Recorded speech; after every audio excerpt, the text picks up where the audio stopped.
right, this is a big week for Hawaii's elected officials. Tomorrow is the opening day of the 2025 legislative session, and we are so honored to be joined by our first guest to share what to expect this year in this year's session. We welcome our senator representing District 24, which covers Kaneohe and Kailua, Jarrett Keohokalole. How are you doing, Senator? Aloha. Happy New Year. Thanks for having me. Thanks, lei, bro. I love that lei. Yeah, appreciate it. The lei po mai ole.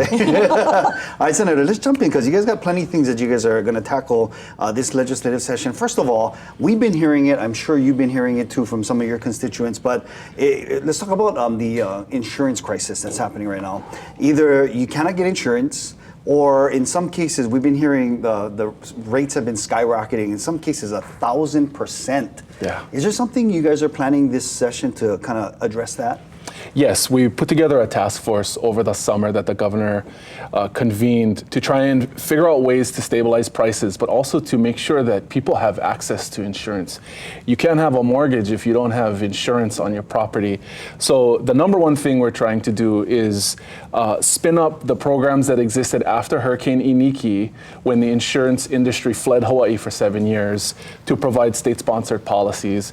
We're also working with the banks, with the real estate organizations, and with the community to figure out how to make structures more resilient and what type of incentives we can provide so that insurers will remain in the market and not flee with the increasing incidence of disasters. And as you mentioned, for 7 years we were like, they kind of stayed away. Same thing happened in California. I mean, they've been having all kinds of disasters as well. So some 72,000 policies were dropped. So I understand that's you guys are trying to avoid that here in Hawaii as well. Yeah, aloha to everyone in Los Angeles. Yeah. And it's a very significant concern. To have one of the national insurers just leave the marketplace will create just a gap where people, will not be able to find any help. And you don't want anyone to have struggles with the already high cost of living and then having to deal with the bank saying, you got to find mortgage immediately. Go to Lloyd's of London or to whatever provider might be able to give it to you. So we do want the state to step in. We have to be responsible with the limited amount of money we have to provide stability to the marketplace. But we need to take some action right now. Absolutely. And I'm glad that we are talking about those wildfires in California. We are praying for those families that are affected. The situation is absolutely heartbreaking. And it kind of serves as a reminder that there's still kuleana that needs to be done here for Lahaina. Yeah. So can you provide an update for us on the settlement payments from HECO for those that were affected in Maui? Sure. As I think a lot of people expected, there were a significant number of lawsuits that were filed after the fires, allaying blame to HECO, to the landowner, Kamehameha Schools, and a number of the big entities involved in Lahaina, the county of Maui. What was pretty extraordinary over the summer is that the parties all got together, the victims, the attorneys, the insurers, actually not the insurers, the electric company, and they put together a settlement just to try and provide some certainty to everyone involved, payouts to the victims, and then be done with all the years of lawsuits so that everybody could move on together. There is a challenge we got to work out, and the taxpayers are going to be asked to help close the gap on the settlement to pay it off. On the HECO side, we are requiring them to put together a real plan to make sure that they're not responsible for any disasters like Lahaina again. And that's something we're going to take a hard look at during the legislative session this year. And then, of course, the financial onus is not on us, the taxpayer. So some of that responsibility is going to be shared. Is that what?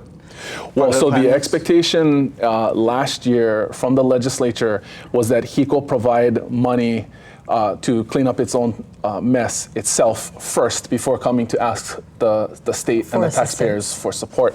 So I found it very encouraging last week, 2 weeks ago, when HECO announced the sale of American Savings Bank. It's a significant amount of money. They were able to structure the deal so that the bank stays locally operated. So I think it is a bit of a win-win for everyone.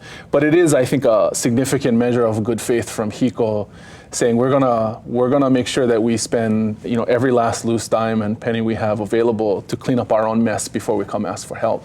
I think they do need help. We gotta work as a community to make sure that these wildfire disasters don't happen. We have Kuleana on our side with the state fire marshal and a number of other things, but making sure we keep HECO accountable is a top priority. Yeah. Absolutely. One quick question before we head to our Island News desk.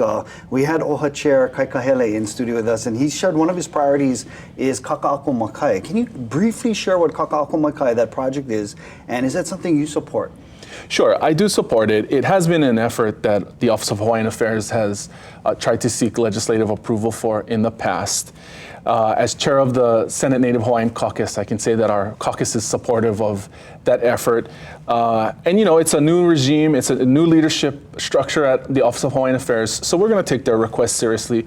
Ultimately, that area down at Kaka'ako Waterfront Park and the you know, all of the industrial area around it, I think can handle housing, and we desperately need housing. It makes a lot of sense to have it near jobs, in the rail corridor. And you know, ultimately, if we're not going to have housing, you know, especially for Hawaiians there, then where exactly are we going to do it?